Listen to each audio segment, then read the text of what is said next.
அஸ்ஸலாமு அலைக்கும் வரஹ்மத்துல்லாஹி வபரகாத்துஹு. அளவற்ற அல்லாஹ்வினும் நிகரற்ற அன்புடனுமாகி எல்லாம் அல்லாஹ்வின் அருள் நம் அனைவரின் மீதும் என்றென்றும் நிறைவாக உண்டாவதாக. ஆமீன்.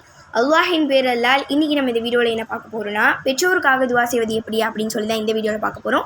அதை பார்க்கறதுக்கு முன்னாடி நம்ம சேனலை இப்போ தான் ஃபஸ்ட் டைம் பார்க்குறீங்கன்னா மறக்காமல் சப்ஸ்கிரைப் பண்ணிக்கோங்க, கூடவே பெல் ஐகானை கிளிக் பண்ணிக்கோங்க. அப்போ தான் நம்ம இதுக்கப்புறம் போடக்கூடிய வீடியோஸோட நோட்டிஃபிகேஷன் உங்களை தேடி வரும். உங்களுக்கு தெரிஞ்சவங்களுக்கும் இந்த வீடியோ ஷேர் பண்ணுங்கள், கண்டிப்பாக உங்களுக்கு வந்து பயனுள்ளதாக இருக்கும். இப்போ வாங்க நம்ம வந்து பெற்றோருக்காக துவா செய்வது எப்படி அப்படின்னு சொல்லி பார்க்கலாம். ரப்பிர் ஹம் ஹுமா கமா ரப்பயானி ஷகீரா. என் இரட்சகனே, சிறு குழந்தையாக இருந்தபோது என்னை அவ்விருவரும் பாசத்துடன் வளர்த்தது போன்று அவ்விருவருக்கும் கிருபை செய்வாயாக அப்படின்றது தான் இந்த ஒரு துவாவுடைய பொருள். இன்ஷா அல்லாஹ் நம்மளும் வந்து தொழுதுட்டு அல்லாஹ்விடத்தில் நம்மளுடைய பெற்றோருக்காக துவா கேட்போம். அவ்வளோதான். இன்ஷா அல்லாஹ் இன்னொரு அருமையான கருத்தோடு உங்களை அடுத்த வீடியோவில் சந்திக்கிறேன். இன்ஷா அல்லாஹ் நம்ம அனைவரின் துவாவையும் அல்லாஹ் சுப்ஹானஹு வ தஆலா ஏற்றுக்கொள்வானாக. வாஹிர் தஅவானா அனில் ஹம்துலில்லாஹி ரப்பில் ஆலமீன். அஸ்ஸலாமு அலைக்கும் வரஹ்மத்துல்லாஹி வபரகாத்துஹு.